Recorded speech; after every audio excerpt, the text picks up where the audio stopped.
शुभम सध्या काय करतोय, मागील किती दिवसापासून आपण ते संपर्क? मागील 6 महिन्यापासून तो नाशिकला प्रॅक्टिस करतोय. कसली प्रॅक्टिस तो करतो? BMS मधल्या काळात सुट्टी असल्यामुळं, पेपरला टाइम असल्यामुळे तो प्रॅक्टिस करत होता नाशिकला. बरं. तर भोपाळशी काही त्याचा संबंध आलेला होता का? नाही, भोपाळशी नाही, त्यात सिहोरला कॉलेजला त्याचं. बरं. सिहोरला कॉलेजला असल्यामुळे तो आता मधल्या काळामध्ये प्रॅक्टिससाठी नाशिकला आला होता. नीट पेपर संदर्भातली काही त्याच्याशी बोलणं झालेले होते किंवा पेपरच्या संदर्भातले काही प्रकरण माहिती होतं? नाही, त्याच्याबद्दल आपल्याला काहीच माहिती नाही, कारण तो प्रॅक्टिस करत होता ना इथं नाशिकला.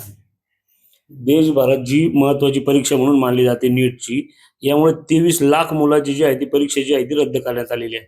23 लाख मुलांचं यामध्ये नुकसान झालेलं आहे. यामध्ये शुभमला जबाबदार धरण्यात येते.